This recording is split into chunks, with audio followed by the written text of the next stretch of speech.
সবুজ ঘাসের বুকে দাঁড়িয়ে যখন শিক্ষার্থীরা টুপি উড়িয়ে দিল আকাশে, মুহূর্তটি যেন প্রতীক হয়ে উঠল অর্জনের, পরিশ্রমের আর নতুন পথ চলার অঙ্গীকারের।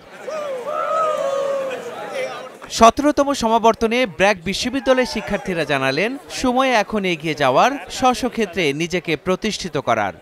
আজকের দিনটা আমার জীবনে সবচাইতে একটা মেমোরেবল ডেস হয়ে থাকবে। এই পর্যন্ত আসতে আমাকে অনেক কষ্ট করতে হয়েছে। কনভোকেশনে এসে খুবই ভালো লাগতেছে। জব লাইফে ঢোকার পরে তো অনেকের সাথে অনেক দিন দেখা হয়নি, আজকে কনভোকেশনের থ্রুতে সবার সাথে দেখা হচ্ছে, নস্টালজিক ফিল হচ্ছে, খুবই ভালো লাগছে।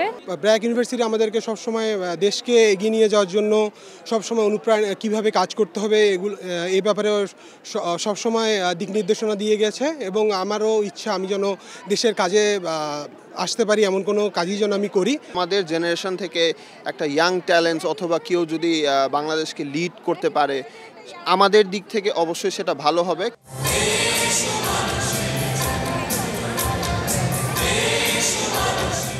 এর আগে শিক্ষক, শিক্ষার্থী, অভিভাবক ও অতিথিদের নিয়ে ক্যাম্পাসের অডিটোরিয়ামে শুরু হয় মূল আয়োজন। প্রধান অতিথি ছিলেন বিদ্যুৎ ও জ্বালানি উপদেষ্টা ফাউজুল কবির খান। কৃতি শিক্ষার্থীদের পরিয়ে দেয়া হয় সম্মাননা স্মারক।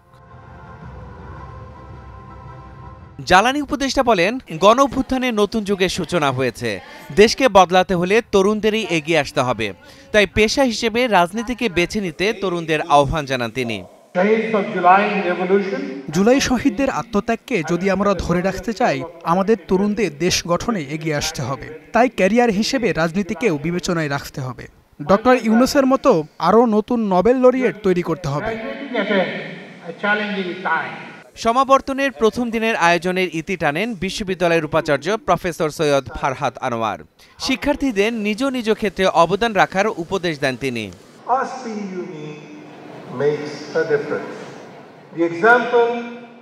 বর্তমান যুগে পরিবর্তন ছাড়া নতুনত্ব আনা সম্ভব নয়।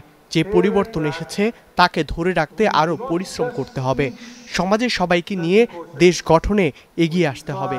বিভক্ত হলে আমরা কখনো এগোতে পারবো না। ৩৪টি বিভাগের মোট ২০৫৫ জন শিক্ষার্থী এবারের সমাবর্তনে অংশ নেন। এর মধ্যে ৩০ জন পান স্বর্ণপদক। সমাবর্তনের এই আয়োজন চলবে ৩ দিন। মাহাদি হাসান, স্টার নিউজ, ঢাকা।